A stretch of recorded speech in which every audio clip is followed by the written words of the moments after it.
Hi, everyone. I'm Jody Shafroff. I'm the director at the Beckett Athenaeum, and I thank you all for joining us this evening, for the enthusiasm for poetry and readings and the grouping that we have pulled together.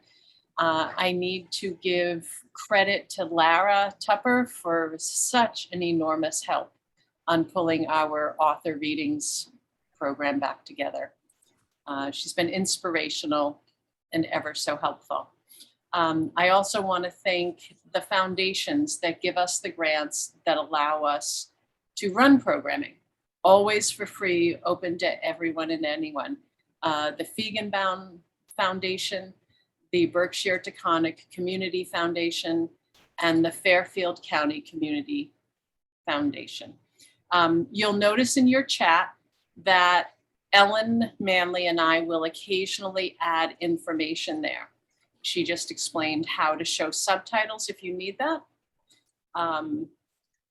For those of you who prefer to see a gallery view, switch to gallery view. We will spotlight whoever is speaking, whether it's one person or two people at a time, so that you can focus on the readers, the questioner, all of that.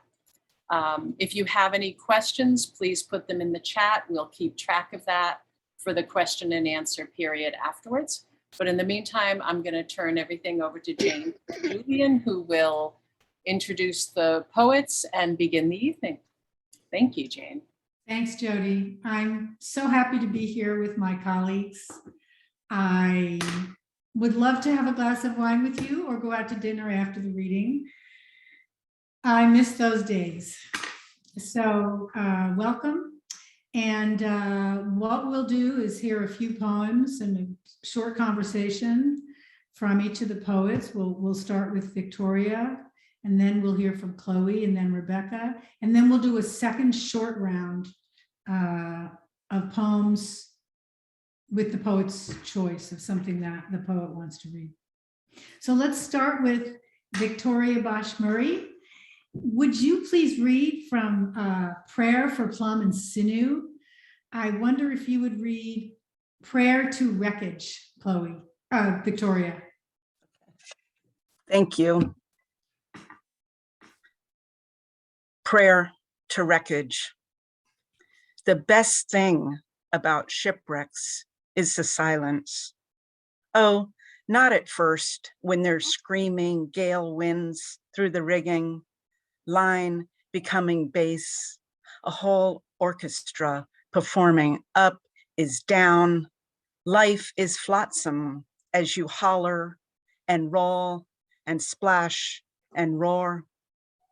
But after the dark, direct descent, as certain as anything, ships drop until they hit bottom, then stop. Thank you. Victoria, would you talk about the role of religion and God and prayer, which resonate literally and otherwise through your chapbook? Where do they fit in the world of your poetry? So I consider these secular prayers. In other words, I don't really see them as an expression of religion or religious themselves. But I do see them as an expression of the human urge toward the transcendent. And I would say that whether you believe in a God or not, that we all have this urge for something that's beyond ourselves. And that can be, God or aliens or really anything, beauty, truth. And so I was thinking about that when I put them together. I'm sorry, I know what I was going to say. So there's this urge toward the transcendent, but we're often, most of the time, even if we believe in something, there's nothing there. And so we kind of settle for this sensual reality. And so the prayers are kind of that lyric moment of sensuality. Did you have any models? Any poets who were models for you in these short lyrical prayers which fill the chapbook? So I was, I would say not specifically. And I know there's a lot out there, and of course, religion, permeates art, and it's a model for art. But I was reading T.R. Hummer's Infinity Sessions. I don't know if you know it. It's an earlier book of his where all the poems in the book are a jazz session where they're riffing on, but they're riffing essentially to showcase the art itself.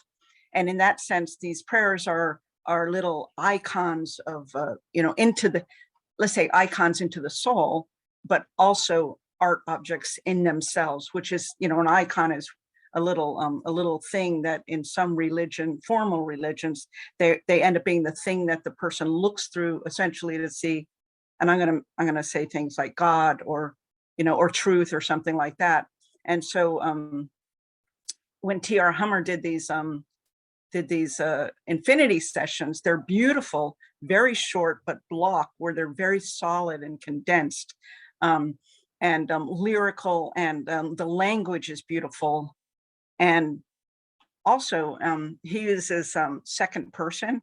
And so it got in my head, this idea of using second person, and the prayers all the way through are second person. And that's a very deliberate choice on my part to sort of introduce this idea of sort of maybe the self interrogating the self and this intimacy, but also it can, it's to the poet or the speaker, but also to the listener to sort of a way of burrowing inside with the lyric, the revelation, the moment, the sensuality. Would you read the poem again, please? Okay. This is something I always want at readings and never get. Hear the poem again. Okay. Prayer to Wreckage. The best thing about shipwrecks is the silence. Oh, not at first, when there's screaming gale winds through the rigging, line becoming bass, a whole orchestra performing up is down, life is flotsam as you holler and roll and splash and roar. But after, the dark, direct descent, as certain as anything, ships drop until they hit bottom, then stop. How about Prayer for Picky Berries? Would you read that poem? This one was first published in Salamander, which is out of Suffolk in Boston. Prayer to writing about picking berries, because they are sweet and bitter, fat, fleshy, and tongue tasty. Because there's water from a mountain spring. Because no one can see you from the road, a 2-lane double yellow that twirls between hiking Old Rag and your house where no one is home. Because they remind you of the last time, 2 feet of snow still lingering, the first year you drove, arm out, window down, 70 degrees melting everything, parked, your legs on the dash, his hand at your grooved thigh, words humming, because you never knew until you did. What you did there is fascinating because in the copy of the poem I have, it has a different title. It has Prayer for Picking Berries. And your title, which is obviously a revised title, Prayer to Writing About Picking Berries, really cracks open this poem. I don't know why you have the, because I sent you a proof and I don't know why it did that. But that's very deliberate because there's a lot of, and I started trying to make a list. I have a list somewhere of a lot of American poets have written their poems about writing about picking berries. In some ways, it's almost like an entree into American poethood, is to say, I have written my, Sylvia Plath, Yusef Komunyakaa, one of my favorites, Galway Canals, Mary Oliver, Robert Hast. It doesn't say berries. It doesn't say it in the title. And you guys could probably name more, but so yeah, it's about, and I feel like they're all about writing in some way. You know, they're all about, we're creating these little things of beauty. They do other things, but yeah, writing about. Read it again for us, please. Okay.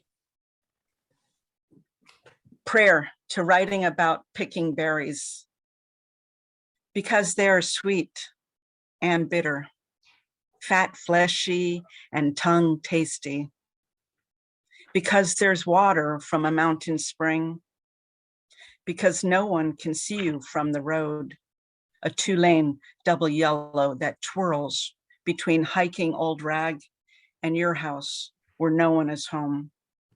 Because they remind you of the last time, 2 feet of snow still lingering, the first year you drove, arm out, window down, 70 degrees, melting everything, parked, your legs on the dash, his hand at your grooved thigh, words humming, because you never knew until you did.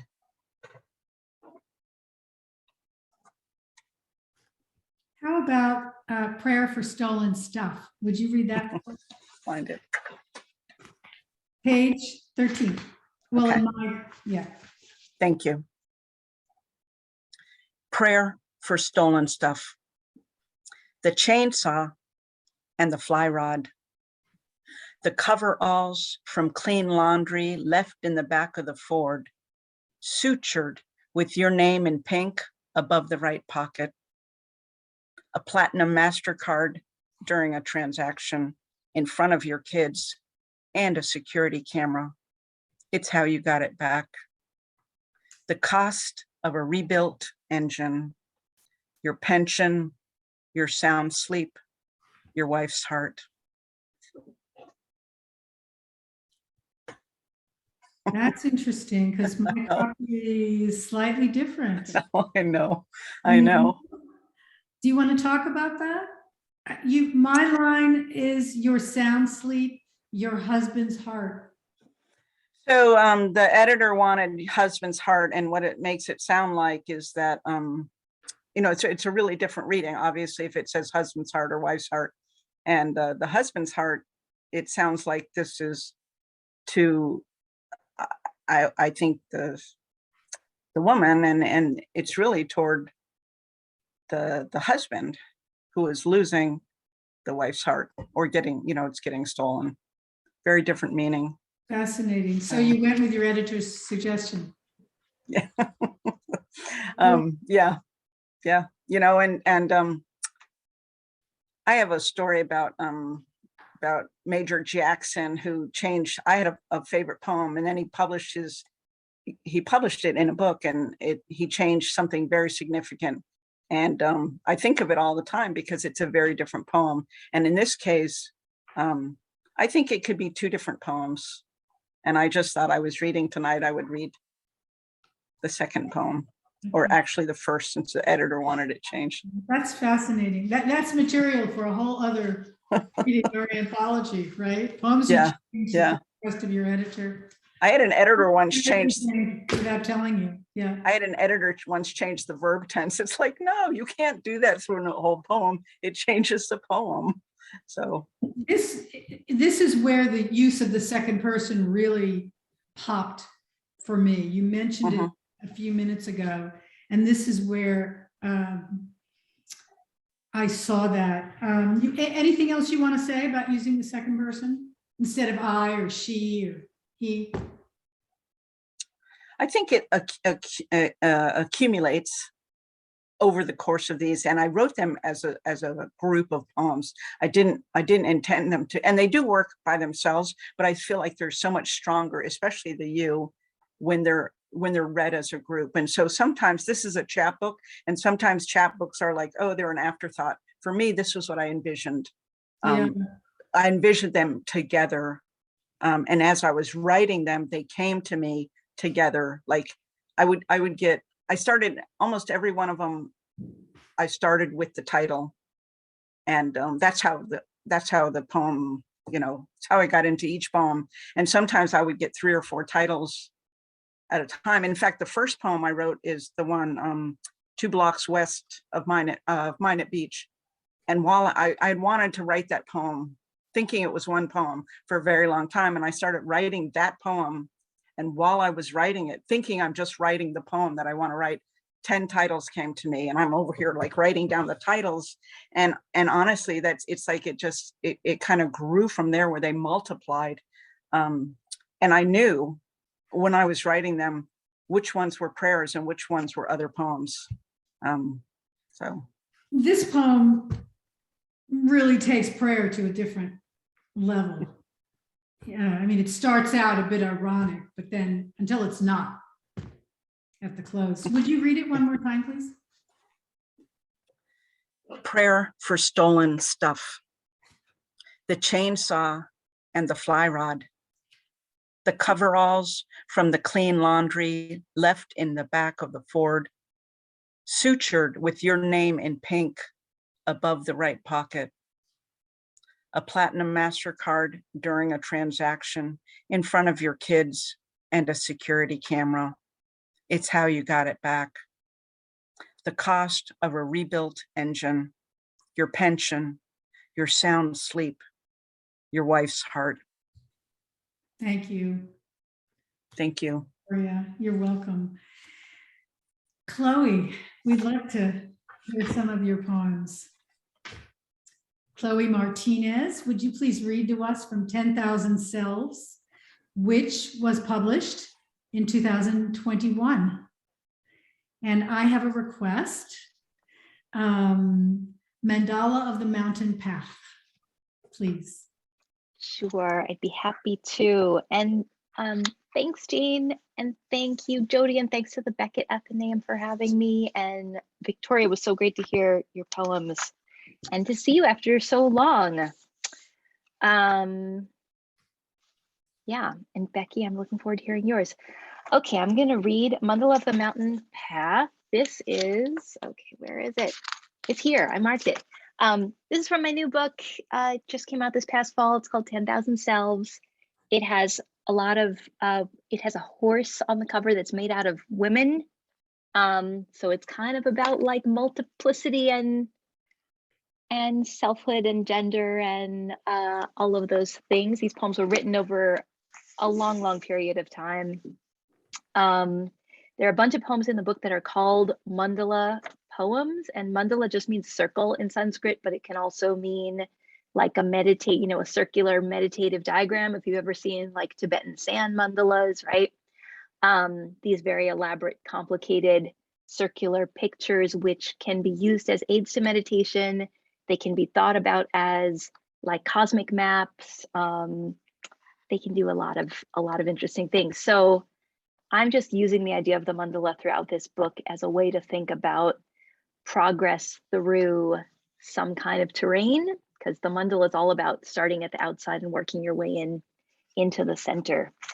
So all the poems that are called mandala, they probably have some kind of like circular imagery in them, and they're thinking about spiritual progress, worldly progress, what it means to move through the chaos of life. And a lot of these poems were also written while my kids were very young. My younger kid is still young.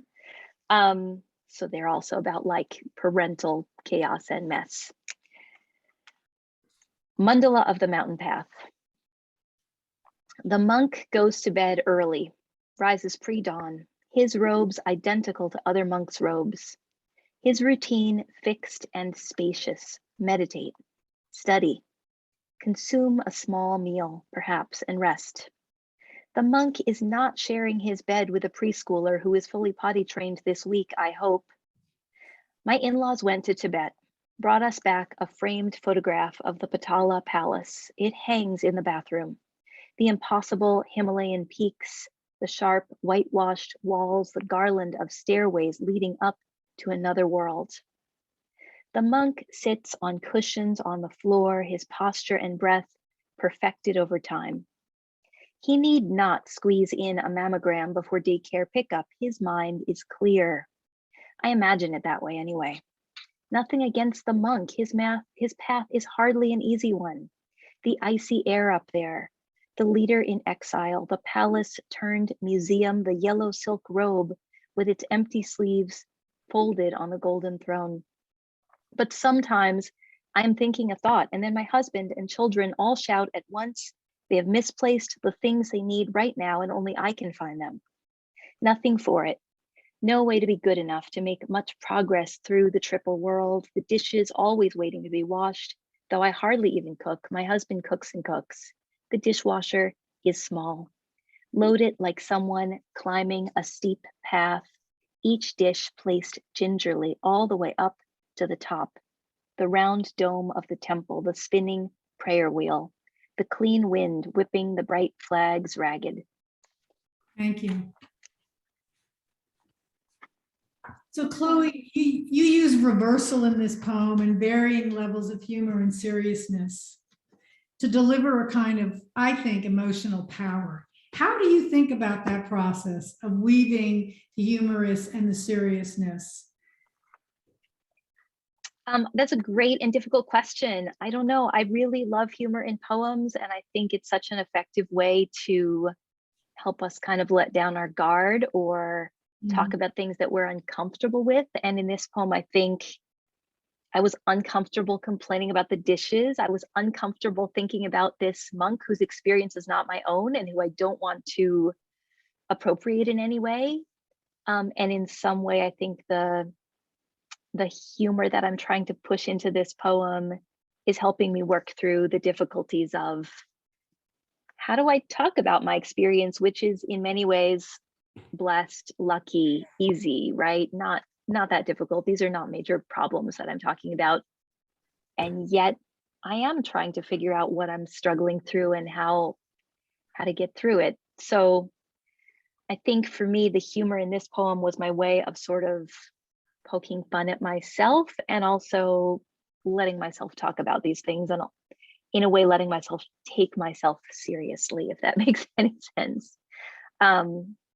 And I think I really look up to poets who use humor successfully in their work. So I think that's something I'm just always trying to do. I don't know if that answers your question. Yeah, it does. Do you know when you begin a poem, do you feel that it is going to be humorous or serious or both? Or do you feel that contradiction and that tension as you're beginning or only when you're in it? I think only when I'm in it. I think I don't start out trying to write a funny poem or trying to be flippant in a poem. In fact, I'm always like over serious when I approach the page. And I think sometimes once I'm in the middle of a poem, letting myself be a little sarcastic or letting myself take myself less seriously, that helps me go on. It helps me move through the poem and say, all right, yeah, if I want to write about my experience, it's going to have to involve the question of whether my toddler is really potty trained or what's going to happen when I let her into my bed.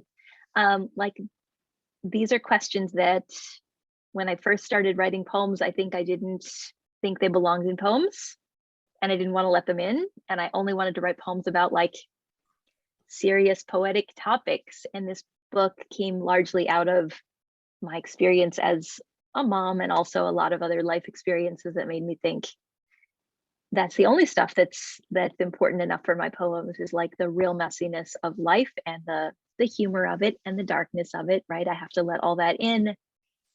That's what my poem's going to be. So no, I think I never have plans to put humor into a poem because I never think I'd be successful at it. And then it happens and that's magical. Yeah, it is. How about Motherhood and Math? Would you read that for us? Oh, sure.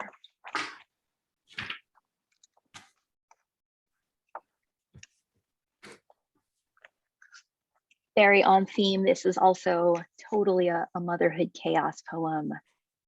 I guess I won't say any more about it than that. Motherhood, a map. You are here, abject, bereft, clear, all-seeing, also see-through, disheveled, euphoric, enervated, flushed, faint, fierce, and also generous, gushing milk and patience, goddess-like, even while grieving. What? Your good, distant self. Heavy, heaving, helper, holder of hands or heads, you'll appear to some idiots indignant, indigent, icky. You'll ignore cries, which is not to say you won't hear them. No, your rabbit ears will make you jumpy, jealous of the free world, animaled. You'll grow keen, willing to kill, almost kept in the kennel of loving a small, helpless thing, so helplessly that you'd carry your cub, kindred, kinder, through the streets in your very teeth. Kidded, a dual citizen, luscious and land-bound, i.e. mother, i.e. never not, owned, overcommitted, overwhelmed, overcome, proud, put upon, pissed off, playful, prodding, plotting, quiet, quaint, queer, really reduced, repetitive, regulated by needs not your own, and yeah, radiant sometimes, smitten, sticky, sated, stressed, saintly, severe, tired, tired, tired, tired, tired, texting too much, teary, your best friend, far away on the other end of the line. She's been through the trial by fire too, and you'd like to call yourselves triumphant, but there's no real teleology here. You're upside down, underneath, undone, vexed, vague, various. You are a wee, wived, weaponized, wizened, undeniably witchy, wondrous. Aren't you exhausted being always on exhibit, extra human, exiled? Yawn, yowl, yelp, and yet zip up, zone out, zero in. Yes, you're zonked, but you're also the ziggurat, juggernaut, zero sum, zigzag, you vibrate, turn, Zohar, azure, zenith, magicked, you toss missives through the hedges of yourself, amazed, a maze. Thank you. What I find really fascinating about this poem are the structures that you have in place in a poem that's about chaos. So you've got these 6-line stanzas repeating, and I could have asked you this about the last poem too, with the 3-line stanzas, but then there's another pattern going through here. Did people hear that other pattern that's going from the top of the poem to the end? Would you read it again, please? Because I really want to hear both those, that 6-line stanza structure, as well as the other structure you've got running from first word to the last word. Yes, the abecedarian structure. Yeah. Motherhood, a map. You are here, abject, bereft, clear, all-seeing, also see-through, disheveled. Euphoric, enervated, flushed, faint, fierce, and also generous, gushing milk and patience, goddess-like, even while grieving what? Your good, distant self. Heavy, heaving, helper, holder of hands or heads. You'll appear to some idiots, indignant, indigent, icky. You'll ignore cries, which is not to say you won't hear them. No, your rabbit ears will make you jumpy. Jealous of the free world, animaled, you'll grow keen, willing to kill almost, kept in the kennel of loving a small helpless thing, so helplessly that you carry your cub, kindred, kinder, through the streets in your very teeth. Kidded, a dual citizen, luscious and landbound, i.e. mother, i.e. never not, owned, overcommitted, overwhelmed, overcome, proud, put upon, pissed off, playful, prodding, plotting, quiet, quaint, queer, really reduced, repetitive, regulated by needs not your own, and yeah, radiant sometimes, smitten, sticky, sated, stressed, saintly, severe, tired, tired, tired, tired, tired, texting too much, teary, your best friend, far away on the other end of the line. She's been through the trial by fire too, and you'd like to call yourselves triumphant, but there's no real teleology here. You're upside down, underneath, undone. Vexed, vague, various, you are a wee. Wived, weaponized, wizened, undeniably witchy. Wondrous, aren't you exhausted being always on exhibit, extra human, exiled? Yawn, yowl, yelp, and yet zip up, zone out, zero in. Yes, you're zonked, but you're also the ziggurat, juggernaut, zero sum, zigzag, you vibrate. Turn Zohar, azure, zenith, magicked, you toss missives through the hedges of yourself. Amazed, amaze. Thank you. It is almost mesmerizing, this, it's like a repetitive mantra that also has this subterranean structure that I think sends the poem down the page. It's really a way to achieve that ABCDarian structure, is a way to send the poem down the page. Can you talk about how you think about that, using that kind of structure? Sure. I mean, it's interesting reading this poem twice. It really feels like too much to me. This poem is it's a poem about too muchness. Yeah. And the poem itself, when I read it, feels like too much. I can still hear my editor voice being like, oh, maybe I could cut this by half. You know, it's like, it's breaking all the rules that I set for myself, which are like, you don't use 3 adjectives when you can use 1. This was one where I was like, well, the only way I'm going to express all this sort of like too muchness that I'm feeling, which is this real chaos of, especially those very early days with a baby, at least what they were like for me.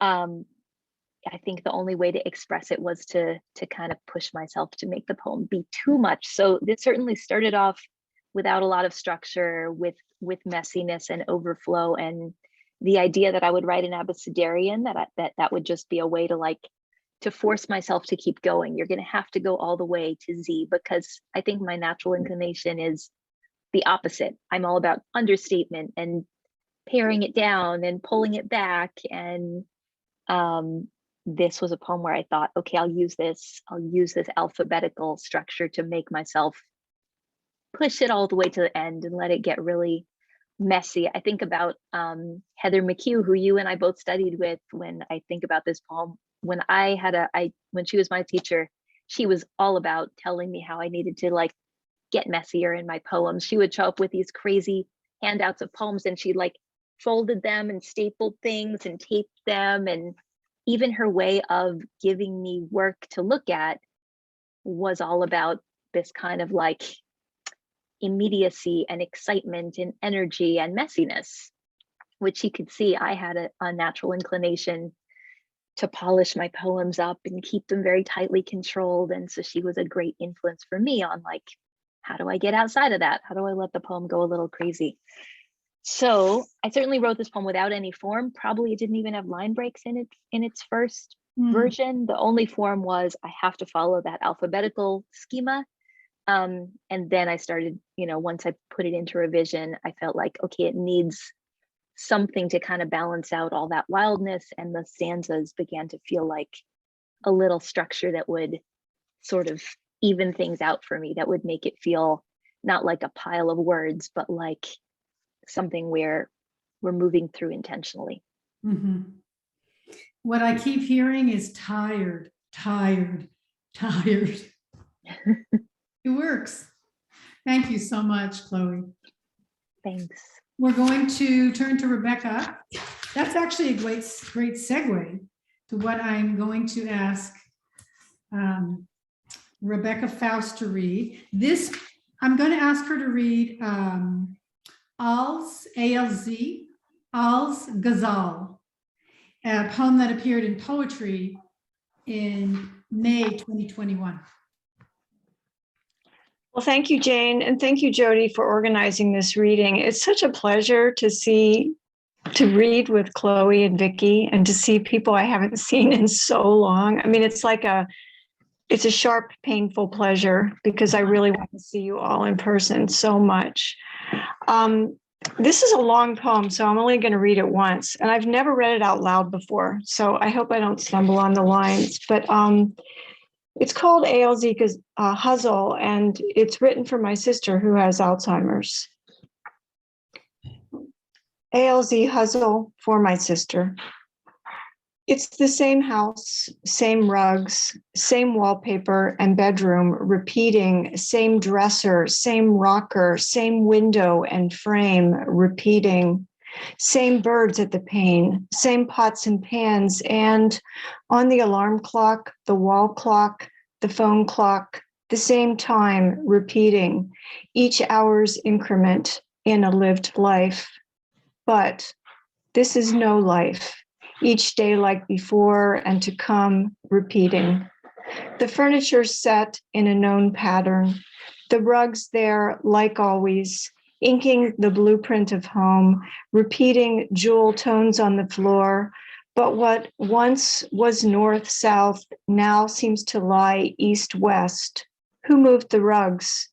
In some, repeating the familiar, but sideways. Your inner axis has shifted. The landmark somehow changed, but the same. You repeating, why do they keep moving the rugs, the desk, the chair, your keys? Home its own balm, repeating the familiar, but neither keys nor your purse can be found. I know I just had them, repeating. The questions yields the same, that is, no real answers. Your sense of taste gone, like eating chum, repeating the same million small motions, fork to plate, then mouth, then down, always the same, repeating the flavor of cardboard. You used to love to cook, that joyous jazz variation on a theme, now a repeating like pages of musical staffs, Xeroxed, blank, with no notes. Lately, you refuse to eat anything at all. In a poem, repeating lines compose a refrain and echoed again and again. The sum of refrains is a song. But there is also empty repeating. 0 + 0 + 0, still zero, a void. No accretion, no growth, no life, no thrum. Then again, birds, some repeating one clear note, are said to be singing without tune, and the same set of sounds from a beaten drum repeating means nothing and everything at the same time. The gene runs in families and can be followed like breadcrumbs, repeating the precise map for getting lost down through the generations. She took the same route to work on the town tram, a repeating my sister relied on. We rely on a plum to taste purple when our teeth break its skin. Some numbers go on ad infinitum, repeating that reminds us of architecture and God. Rings of a tree, whorls of a shell, sections of a lime, repeating a sequence that reenacts growth and change, meiosis, mitosis, Eve cleaved from Adam, other kinds of repeating, so life can go on. We are pattern-seeking animals, Haas says, and even atheists pray in a jam, repeating lessons learned as a child. Now I lay me like the promise of mercy, like mercy itself, soothing and warm, you repeating your talisman against terror. After your nap, I worry you'll wake confused, but then you resume repeating, where are my keys? Why do they keep moving the rugs? Always theft and loss, the theme. Repeating. They say you'll forget my name and your own. How to talk. Small mercy then, you no longer doomed to repeating your aching questions. They say you'll forget how to swallow, to breathe. Oh God, will you forget how to breathe? Just succumb, repeating the pause in place of the heartbeat. The doctor says, keep things simple and flat, no drong or storm, repeating, is it nice there today? And have the tulips bloomed, conversations dull with the same datum, repeating catechism and cliche. You no longer work on your doll houses, potting trees the size of your thumb, repeating postage stamp paintings on walls, building 1 inch to the foot the lavish life you never had or presumed, repeating a litany of loss enlarged from what was to what never will be. The Christmas tree shadow box in a simulacrum, repeating the childhood obsessions. Some of your dollhouses have tiny dollhouses within them, repeating themselves in infinite regression.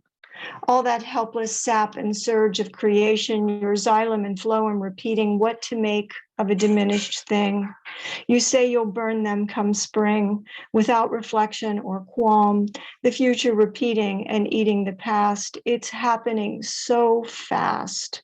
A page torn, a book lost, then whole libraries gone dumb, repeating erasure until only erasure remains. Oh, trochee, lilting your 10-beat line. Oh, river. Oh, I am repeating the tide. Bishop called Lawson art. I last saw you at home in October, a glorious autumn repeating saffron and scarlet against azure sky. Outside now, a robin taps at the pane, ravished by her own image, and I rhyme, repeating. There's been one bird each spring.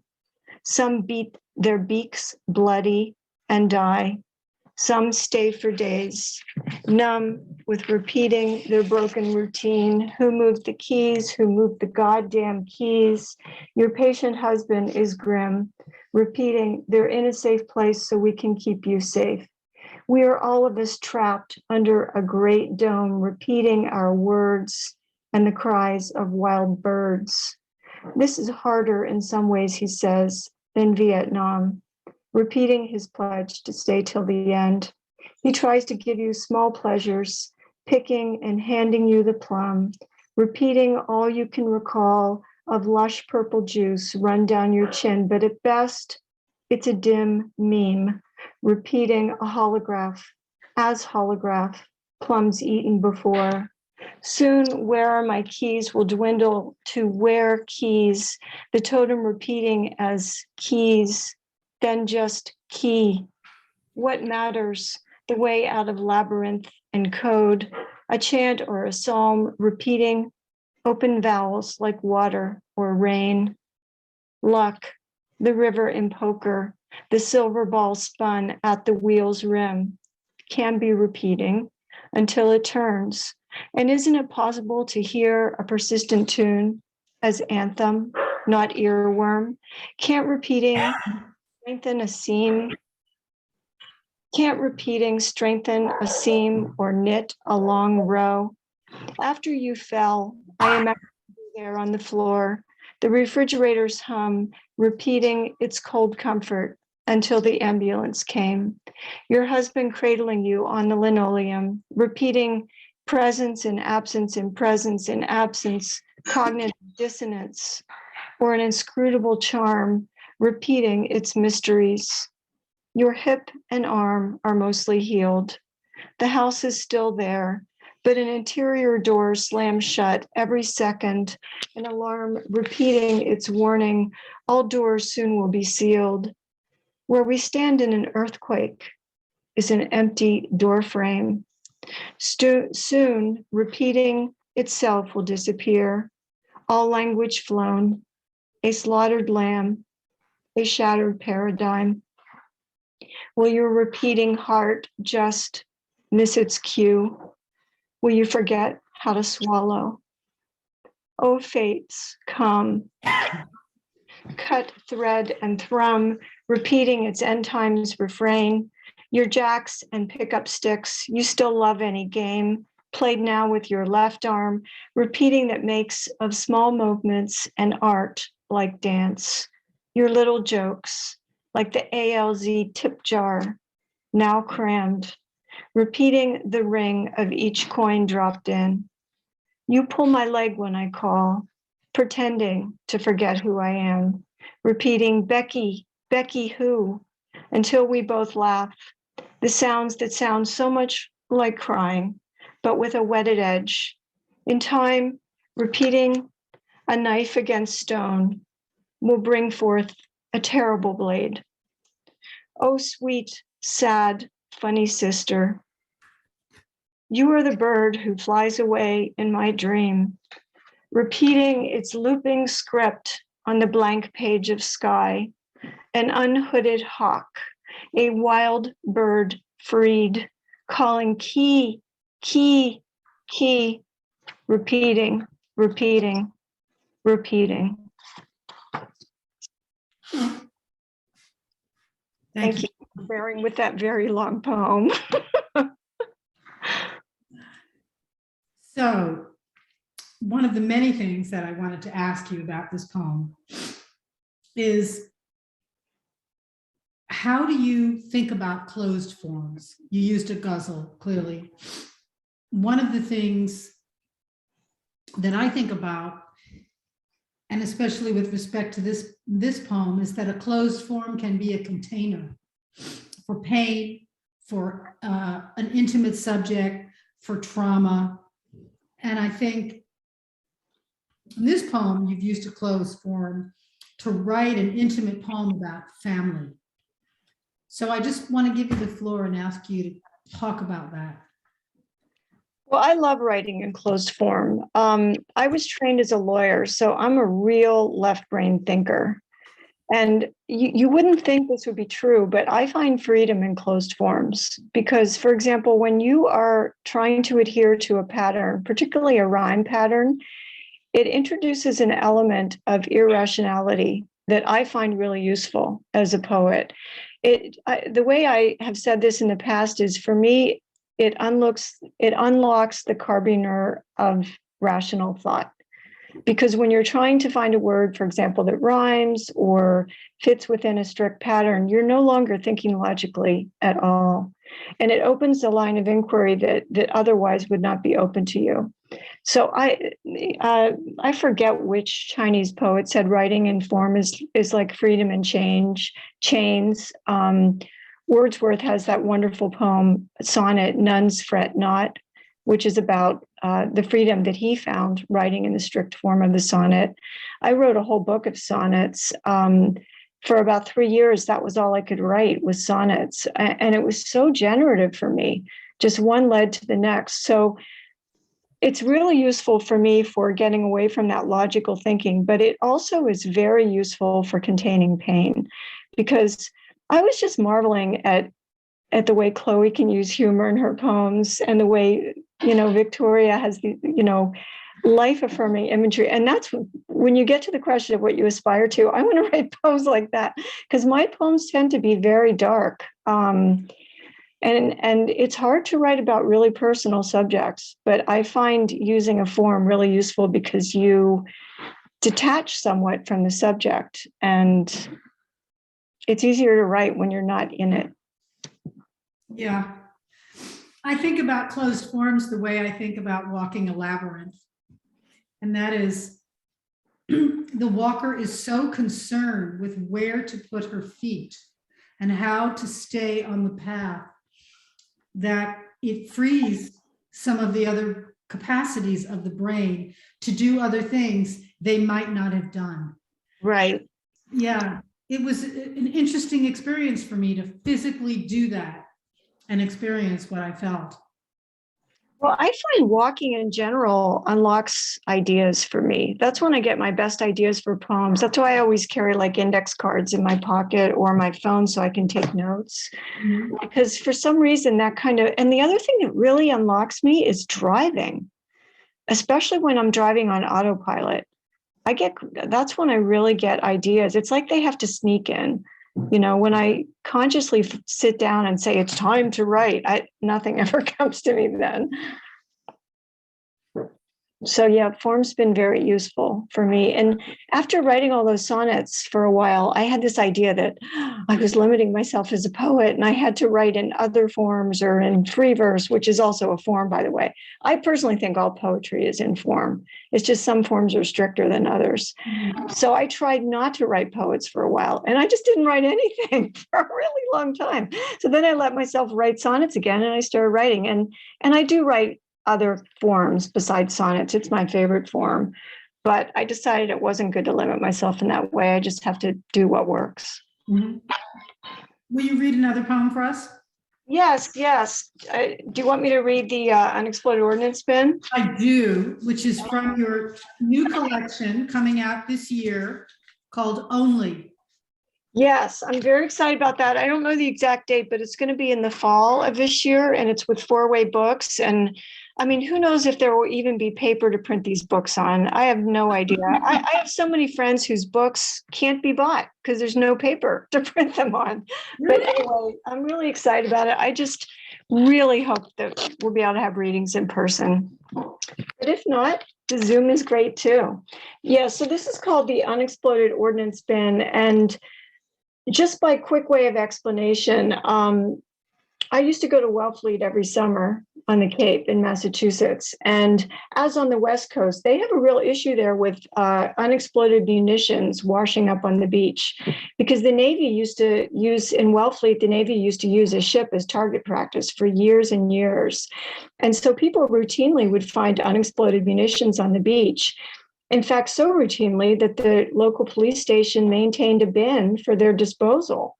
And that's the name of the poem, is the Unexploded Ordnance Bin. And I thought, what a great metaphor for all the things in our life that are about to blow. And it's also a poem that is very much about my son, who is on the autism spectrum. I've written a lot about him. So I think that's all you need to know. Oh, and this poem is in form too. It's more free versey, but it's 1, 2, 3, 4. Each stanza has 6 lines, but it doesn't rhyme or have meter. The Unexploded Ordnance Bin. Our son found the hollow shell, snub-nosed and finned, and looking like an Acme cartoon bomb, where we raked for clams. He wanted to keep it, and we wanted to let him. Even the old oyster man wanted to let him. But we'd read about the shell found and kept for 3 weeks by a boy in Oregon before the powder dried and it went off. We took a few minutes to snap photos of our son, an ordinary boy then, putting the shell under his sister's pillow and pretending to launch it at all the foods that made him gag. At the police station, the desk sergeant crooked a thumb towards the dune with its big metal bin and warning sign. Once a month, he said, we set them all off, and it really lights the place up. It's too small to be seen, the gene causing autism, but I imagine it anyway, with snub nose and fins and powder waiting to dry. First words blown off and away like the fingers of that Oregon boy, whose mom's grief I used to feel safe from, who let her son keep his bomb in ignorance or faith, strong as my own caution, that led in the end to the same spectacular dismemberment of the future. And I wonder what it would look like, the bin for safe disposal of genes that can ruin children. And I think maybe it's my own body, or rather the body without children, or rather the body that's lucky, or belonging to someone still living in ignorance and improbable faith.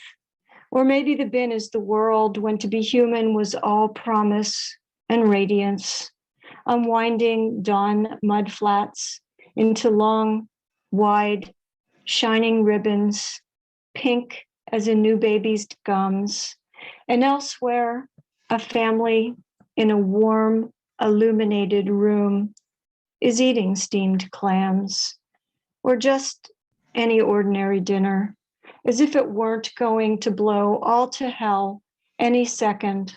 All those bright dreams lit up like tracer fire over the dark dunes, like the Perseids, only not at all like the Perseids. Thank you. Well, we're going to do a quick second round. And I'm going to ask Victoria, if you would just, free choice, just read us another poem, please, from your chapbook or otherwise.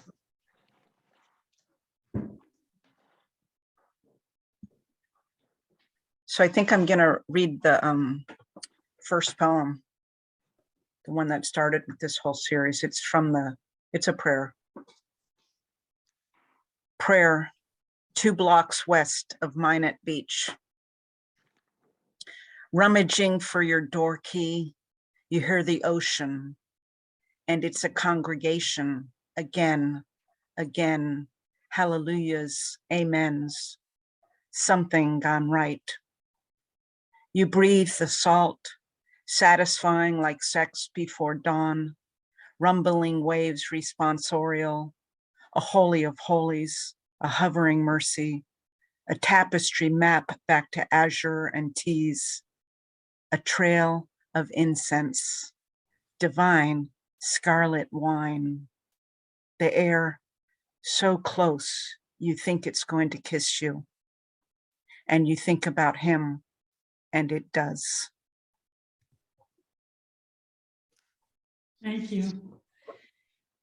Well, I have one question for all the poets now, and that is, Victoria, what do you think, what craft element, what aspect of poetry do you think you do very well? What are you skilled at, and what do you want to be great at? I think I do sound pretty strongly. And, you know, I teach this poem by Tony Hoagland, and he does this beautiful thing with the sound where you can feel the sound. You can feel the meaning from the sound of the words. And I think I want to be great at that. I want the sound of those words to tell me the meaning before my brain does. Yeah. So Thank you. That's great. thank you. Thank you. I was thinking of Tony actually earlier this evening when Chloe was talking about humor. Oh, yeah. Chloe, would you read something for us, please? Free choice. Okay, free choice. You know, this isn't the one I was going to read, but then Victoria read this great poem about berry picking and gave me this idea of like berry picking as a whole subgenre of poetry, which I'd never thought about. And so I have to read my poem, which I never thought of as a berry picking poem before, but it has berry picking in it. And it's called The God Structure. And this poem came out of a online shopping review of the Uniqlo Beauty Light bra. And the review said, it has a God structure. I think it will resist a long time. The God structure. Oh, keep me up, keep me going, keep it together, smooth me, reduce excess movement. There is a heaviness. There is around me a God structure. It helps me organize my thoughts. It has laid out plans, I think, for various eventualities. And the existence of plans, although they change, is a comfort. This morning, the God structure led me to a vine that was drooping over the far edge of the front lawn, covered with ripe blackberries. God structure said, eat them, and I did. The stain of them still on my hands when I heard that the God structure had also made a disease that is suddenly taking from my friend his body, among other things. It seems the God structure doesn't give a shit, has no alternate plan. Keep Googling it, nothing appears. His tongue tries to choke him in his sleep. His God structure is written into his code. It was always there, in silence, inevitable. Whatever has a God structure is real, is irresistible. Its tiny ticking bricks, its termite-riddled beams, picturesque and stupid, and also vast avenues that shape the light and the sea that makes us go on somehow after we look at it, and also flying buttresses that carry that weight, moving it outward until it becomes bearable. The God structure has no need of metal underwire. It lifts with mere stitches and foam. Beauty light, it won't hoist me too high, will it? God structure, maybe you don't listen, but if by chance you do, I could use just enough support to keep my tired breast in its hapless place, awaiting plans, awaiting some revelation. We speak on the phone, my friend's murderous tongue and me. We say at the end of the conversation, I'll let you go. The God structure has written us this script. We read it aloud. We hope to resist a long time. Thank you. So I have the same question for you, Chloe. What are you good at that you want to be great at? I find this question so difficult. I guess maybe the thing that's sort of come up already something about humor or about like using these reversals in tone, I think, to bring together, as this poem does, I think something that's really difficult with lightness, or I don't want to say optimism because it's not really a poem of optimism. It's a poem about a friend that I knew was dying who has since died. Some days I cannot even read this poem. It makes me so, angry and upset. So I think a thing that I'm good at is maybe letting humor or lightness or beauty or something that makes me happy into the same space of the poem with something that makes me really sad or angry. And that's something I think I keep working on and hope to always do better and better. Many of my favorite poems do that. Thank you, Chloe. Rebecca, maybe you'll close us out? I'm going to say the title poem for my new book, Only. Oh, love, this happened, or it did not. In a room with green walls, my son was born. His cord was torn too soon, so they cut off his head to save his heart. He lived for a long time. For a long time, there was no breath or cry. He spoke the wide world leaves of corn. He spoke the crickets in clusters beneath the sheaves. He sang the soil in. He sang the wind in the dune and the hush of ebb tide. Some say he died. Some say he died. Thank you. Thank you. Will you answer that question for us? Yeah, I was frantically thinking of my answer while everybody else was talking. I think my aspiration is to write poems that are more universal, because I tend to write poems that are very, very personal and autobiographical. But I think what my aspiration really is to keep writing those poems, but to make them so true that they are universal. Like maybe just go deeper into them or something. I think you have to write from your own experience. And, women are discouraged from writing about domestic stuff. There's been a lot of insulting things said about women's choice of subjects in writing. Those are authentic subjects for us, but I'd like to write better about those subjects so that what I say has broader appeal. That's Thank it. you. We all will. Thank you. Well, I'm going to give Jody the floor because she is going to manage the question and answers that you have all added to the chat function. So Victoria, Chloe, Rebecca, thank you for such a stunning job and stunning work. Thank Hi, you. everyone. Let me see if I can get this. So far, everything in the chat have been comments, not questions so much. So if anyone does have a question they don't want to say aloud themselves, they can add it to the chat. But otherwise, maybe just either wave at me and unmute yourself to ask, or indicate in the chat you'd like to be next. Lara, you want to go? Thank you all. This was just such a stunning evening all around. I am so nourished by it. Thank you. Where can I find your books?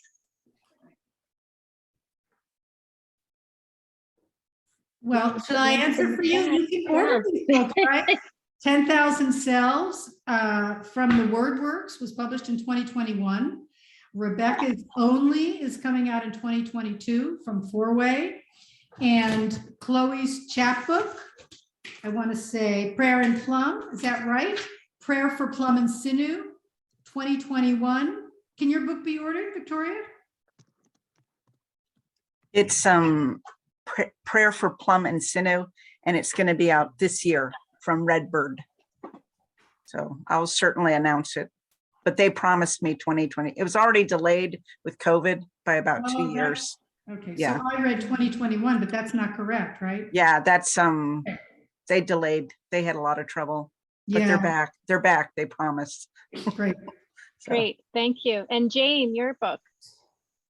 My book, 5 Sextillion Atoms, can be ordered.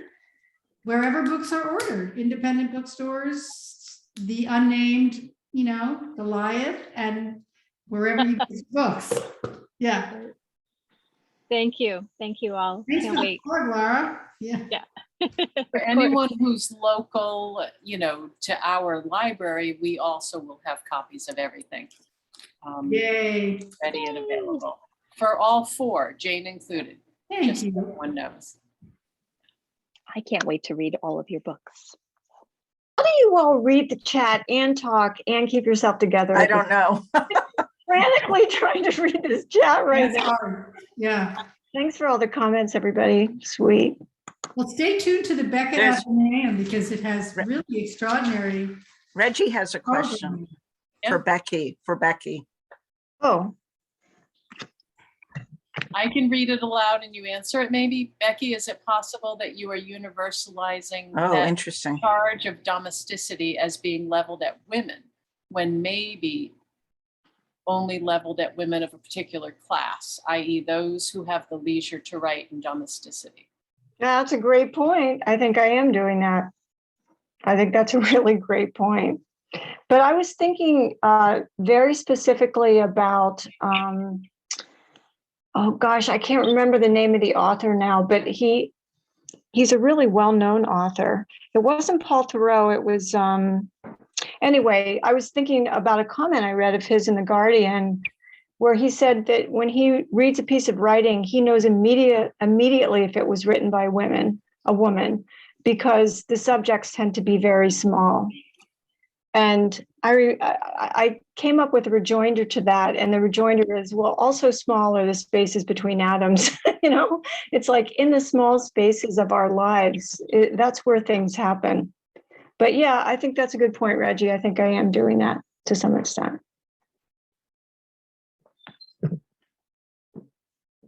I want to jump in also, though, and say, yes, the domestic, but I think even women talking about women's experience that isn't domestic, right? Like women's bodies, things that we think about as gendered related to like clothing or, activities that are maybe done only among women. I think even if those aren't domestic, it's true. I think that those have long been marked as like not appropriate or not important enough or not worthy Trivialized. of poetry. Yeah, trivialized. I know that I've felt that it wasn't okay to write about all of those things, not only like family and motherhood and childhood and the domestic, but also the experience of embodied, being in a female body, being perceived by society as female, all of that. Right. Can I say, Becky, the two poems that you read tonight, and that's always my experience with your poetry, there's nothing small or narrow about them. I mean, you're talking about, in both of them, dealing with, either the sister or the parent, dealing with like the huge matters of life, love, death, the boundaries of control. They're vast. There's nothing small about them. So, Well, thank you. I mean, it doesn't feel small to me. no. But I do tend to write in ways that are very tied to autobiographical experience. And so, I admire, Vicky had a poem that was written from the point of view of a man whose wife was gone. I really admire that impulse, and I'm going to try to do more of that. But thank you. I mean, I just write the way I can, which is for what I know. Thanks, Susan. It's so good to see you. But I don't feel like I have to have the exact experience for it to be incredibly resonant with me, right? Like I don't have to match up. Mhm. I also love the idea of writing from the second person, using that you, because even if you're using the you as the first person, when people hear it, they experience it as a form of address and it draws them in. So I'm going to try to do more of that. I love that device. I do think that your poems are are universal, that even when you're talking about a very specific experience that I haven't had, I love that I get to be inside that experience. That's what poems let us do, right? They let us go inside each other's experience, hopefully, and learn something new. I think you're doing that so effectively. Thank you. There's a poll. Why is there a poll here? Right in front of the thing. How about anyone else? Other questions?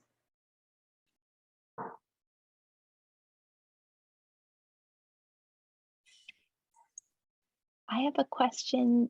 Can I ask a question? Of course. Of course you can ask each other questions. Okay, I have a question for Victoria. Could you talk a little bit about how you started writing these poems that you're calling prayers? Like how you came upon that as a kind of organizing device for those poems? I really love them. You mean that they were prayers, or? Yeah, that you call them prayers, and it seems like that becomes like a sequence or a series or an idea you're writing into, right? I'm going to write a poem that is a prayer, titling a prayer. I think that it was, thinking about, I used to teach this class when I would like divide on the board. It's like everybody, we can sort them into those who believe in a transcendent reality and those who believe in a material universe. And I'd be like, here's our writers, and everybody, you can actually put them pretty much in one pile and the other. And this is, a lower level course. But I think I started thinking about the fact that I do think it's human to have the urge. And if you're on the material universe side, you think of it as things such as beauty or truth, or even, I don't think they would say aliens, but I thought that the commonality was the urge. And of course, on either side, we really can't know. I mean, as you know, teaching religion, we just don't know. And so we kind of fall back on the sensualness of the world, and those in some ways become the religious experience. And I know that I'm sort of using these terms loosely, but in other words, those moments, and they're full of the moments, some of the poems that I didn't read, like there's one where you're in the passenger seat and you turn left into traffic. And of course, that's a prayer in and of itself. You don't want to, you hope that you don't die with an oncoming traffic, right? So, and I was also, I was impressed. I told you earlier about T.R. Hummer's, the way he condensed the moment, and that it was an art thing. It wasn't, the question Jayne asked me was about the religious thing. And it's like, well, because I'm using the language of religion, like most artists over history, they've used, the icons, the images, the language of religion and faith as artistic means, media. And they, so I thought that I could use it as a way to express the lyric. And some poets say poems are prayers in the sense that they are paying heightened attention to something, which is what a prayer does. Yeah. Actually, Okay. Vicki, have you seen Julie Levine's new book of Ordinary Psalms? I have not. Oh my God. Psalms. They're wonderful. Ordinary Psalms. And every single poem in the book has ordinary psalm somewhere in the title. So it might be, ordinary psalm with sparrow in the lemon tree, ordinary psalm with cancer diagnosis. I think she had some of the same impulses in writing those poems that you did. That book just came out last year, and it's really wonderful. I'm going to get your book and send it to her. Okay, that'd be cool. So the other thing, but just the condense, and when I first started this, I was working with Tom Lutz, and he said to me that, kind of like what you were saying, Becky, for the form, he said, you should write in form. He said, but not somebody else's form. He said, you should make a form. And when I started writing these, I realized they had a form, because there are some shorter, none of them are longer than 10 lines. And most of them are a little bit shorter than that. And they kind of have a turn, or almost a faux sonnet thing going on, where they have this little turn at the end, that moment. And just kind of a flash, almost, and this would also be sort of the prayer thing where sometimes you feel like you have this moment of truth. Yes. And that's the idea, they all have a moment. So About how long are those poems, Vicky? how long? Yeah. How many That's what I lines? said. That's what, none of them are longer than 10. Some of them are 2 lines. So they go between 2 and 10 lines. Yeah, because I thought some of the ones you read sounded like sonnets. That the turn with the after the dark direct descent. Yeah, that's the prayer to Wreckage. Yeah. I thought But that's only 10 lines. Yeah, so it's a curdle sonnet. Yeah. I call them faux. Oh, not PHO, but FAUX. Well, the sonnet is so often the ghost form, right? Even if it's not 14 lines. So that's what I felt about that poem too, Victoria. It was like the ghost form behind the poem. Yeah. I realized that poem, Dulcie Decorum Est, that Winifred Owens poem, that's 2 sonnets piled on top of each other. I thought of that poem when you were talking about domestic things, and it's like men are writing about big important things like War. Yeah. So There are often ghosts of sonnets in other poems. That's really interesting. So I think Reggie had a question for all of us about whether faith affects our work. And faith, however it's defined. And the only faith that I think affects my work is secular faith, and it's a hard one to hold, but it's faith that the work matters. Because so often I'll be writing and just think, especially during the pandemic, and just think, why am I doing this? Who's going to read it? Why does this matter? And with the world the way it is and the condition it's in and all the terrible things that are happening, it's hard to hang on to the idea that it matters. And you have to have faith that it does. And that's probably the only faith that really affects my work. What about you guys? I mean, I just read a poem about God, but I don't know that I think about faith as a framework for my work. I do think about the questions we have about the stuff that we can't know answers for, which I think is one form of faith, right? Or that, I do teach classes on religion. So when we think about what religion does, it like gives us frameworks or ways to think about the stuff that we don't know. What happens when we die? Why do bad things happen to good people? What is a meaningful, purposeful life? What is it to be good? Those are, I think, like classic religious questions. I'm not part of any organized religion, but those are questions that motivate my work all the time. So it's like a sidelong approach to faith, maybe.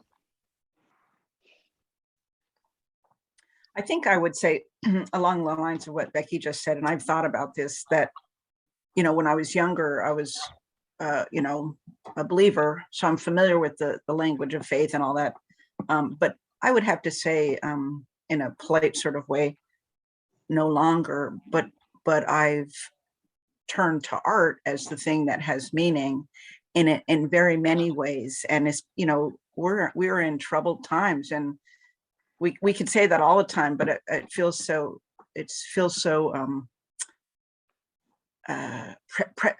precarious right now. Everything feels precarious, and to turn to the art or the poem, it's a salve. It's a thing that, and also sometimes it's a witness. It's a way of testifying to truth. So I look to it for that.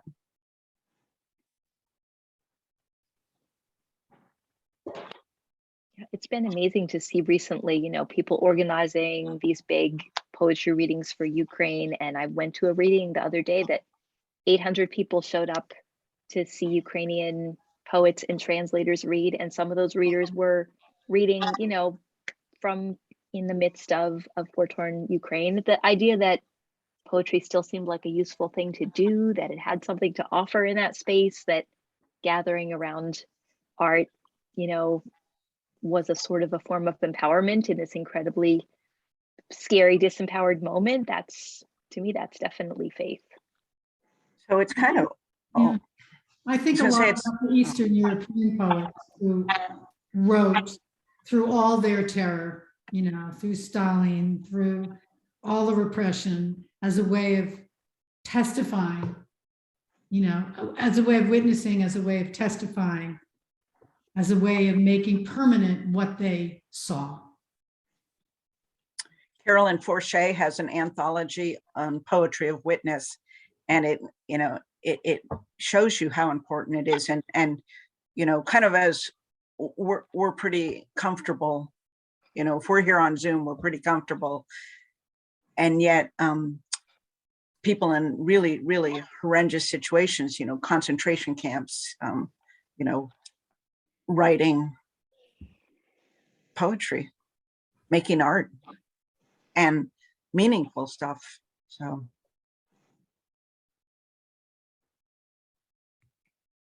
Diana was asking, how do you come up with an idea to write? So I'll throw that out to all of you.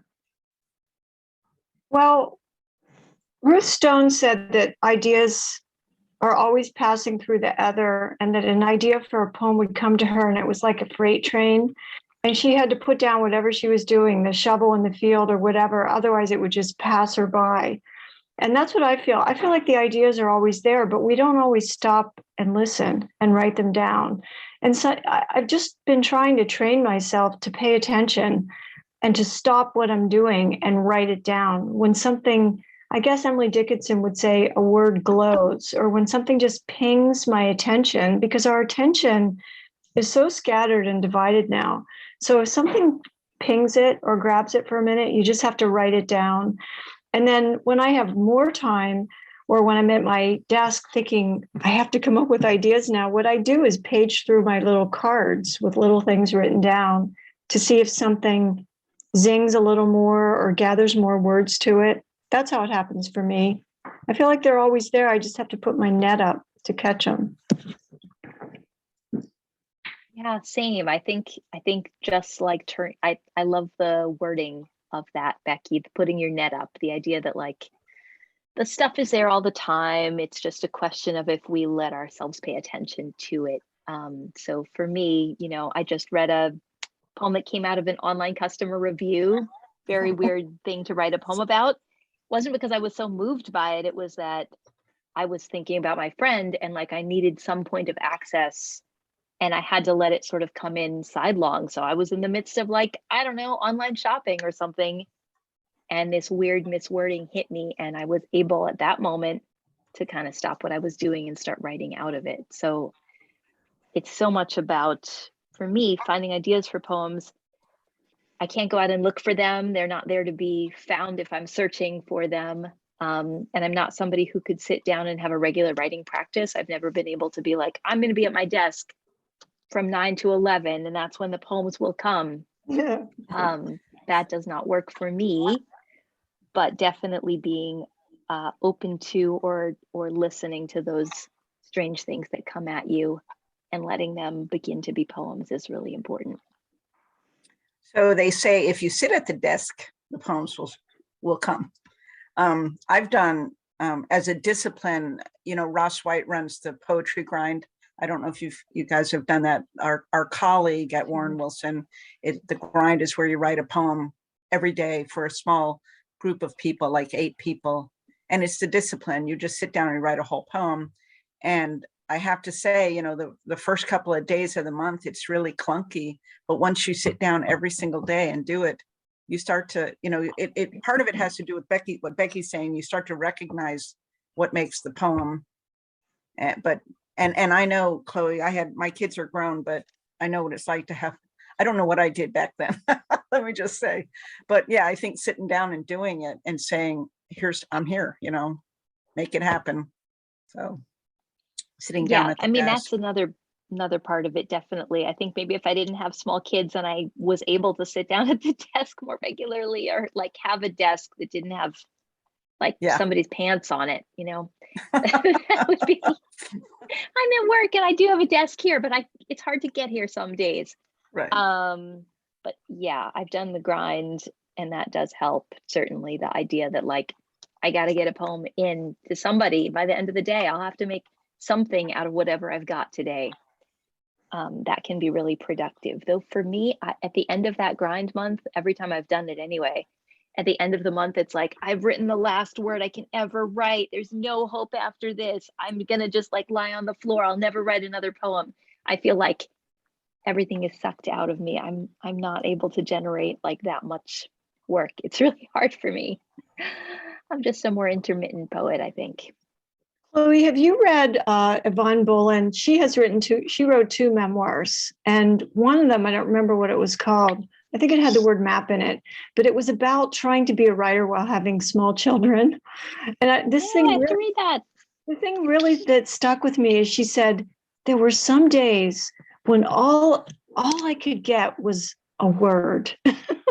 And if I just got like one cool word that excited me, that was like an accomplishment.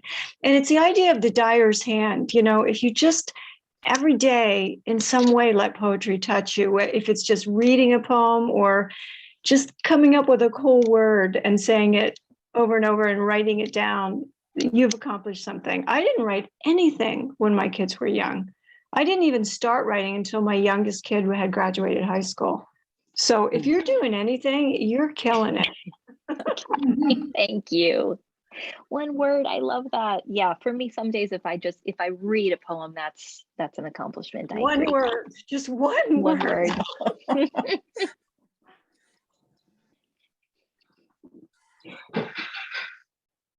To read a poem out loud every day, that's even more of an accomplishment.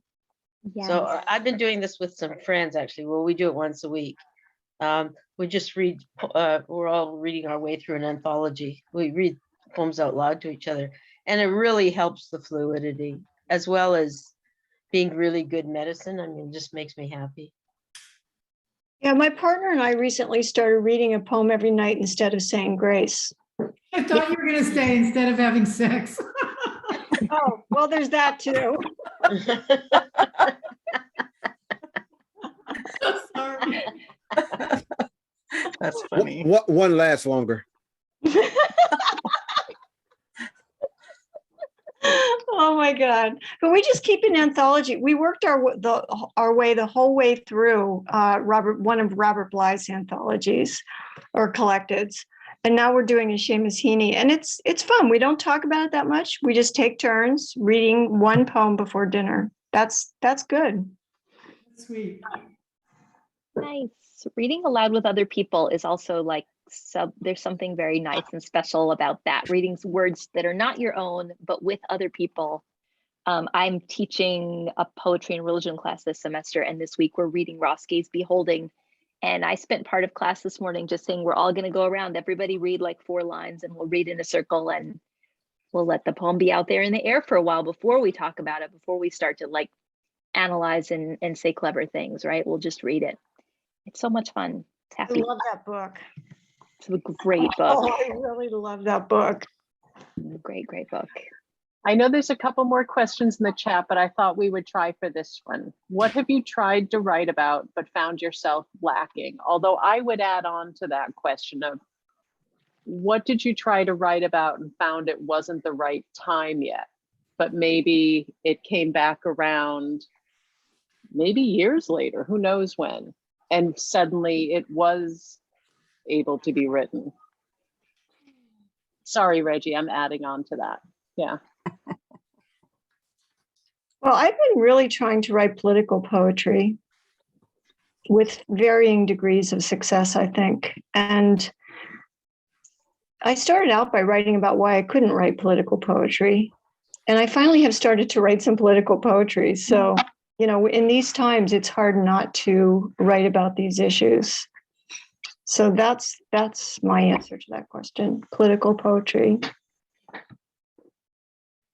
Same. Writing political poetry is so hard to do well. And it's something that I often feel like I have something to say about it, or I'm moved to write about it. And then if I try to write a political poem, it often comes out like kind of like bossy or didactic. You know, it's hard to write a poem about beliefs without telling somebody what to believe, right? Or just like giving a lecture on what you like. It's a hard thing to make your way into. So yeah, same. I think that's something that I have trouble writing about and have tried And maybe it only works for me like long, long after the fact, right? Like 10 years later, there might be some piece of politics in a poem that I could find a way to talk about that is not just didactic.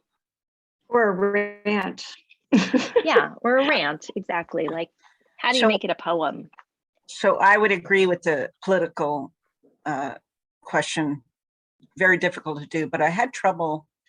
My sister died in 2007, and I was right in the middle of the program, and I tried to write about it. And of course, I wanted to write about it. I was obsessed with it. I was what I was thinking about. I can't remember who said to me, set this aside. And what I did do was I found that I could write about her death by writing about something else. And so when I stepped to, kind of looked at it through a different lens, I was able to write about it, but not directly and not exactly when it was happening. So I think that's true for a lot of people. The really difficult emotions are hard to write about. That's why, Becky, your poem is so impressive about your sister, because it's just so beautiful, so well done, and so difficult to do. So. Thank you. We were talking earlier about where ideas come for poems, and I do think there's something to be said for just creating space and sitting in the space. If you have the luxury of a whole day alone in a library carrel, the only reason I was able to write that poem is because I was at a residency, and I was really alone for hours and hours and hours, and nothing was expected of me. It was such a luxury to be in that position. And that poem just came to me whole during that residency. It's the only thing I wrote during the residency, and I barely revised it after it came. So maybe that's another form of putting up a net, is giving yourself permission to have some unproductive space where you're just sitting in a quiet space and waiting till something comes and talks to you. And maybe it would work if I did that, if I got up at 4 every morning and sat at my desk like everyone says you're supposed to do. I keep thinking I'm going to try that. Okay, well, I think Pandemic, that's I was about, able to do that. Sorry, go ahead. oh, so sorry. I didn't realize you were about to chime in. Sorry. Go ahead, Oh, Chloe, no. please. No, I was just thinking about that early morning thing early in the pandemic, there was something about like the shutdown of things, right? Like this idea that new quiet space opened up that let me take that time, but it's kind of gone away since like life has come back in. Things have gone chaotic again. Yeah. Jody. No, I was just going to say thank you all. I loved Jayne's format. I loved all the readings, to hear each of you be able to speak them. I have not heard poetry read aloud in a few years, other than me reading it, to like little kids or something like that. So that was a treat. We're going to be working with both Lara and Jayne to bring more readings to the community. If anyone wants to be on our email lists, you'll be getting information post event asking you for information input, and if you want to be on the list for that. If you are able to take the time, please answer the survey. We really want to hear what you would like next, and to be able to give the feedback to everyone who participated tonight. I appreciate that. Anyone knows other authors, whether prose, poetry, who would like to participate with us, shoot us an email. This is We a look wealthy forward. group in terms of writers, so. Truly. Yeah, this is a very wealthy group, writers, poets, Yeah. fiction writers. Yeah. Anything else, Lara? Anyone want to add anything last minute, or are we wrapped up? Wonderful. Again, thank you. Have a wonderful evening. Thank you. Thank you, everybody. Thank you so So much. I had a great Thanks so time. much. Thanks for including me. Great to see you guys. It was a pleasure. Thank you all for coming.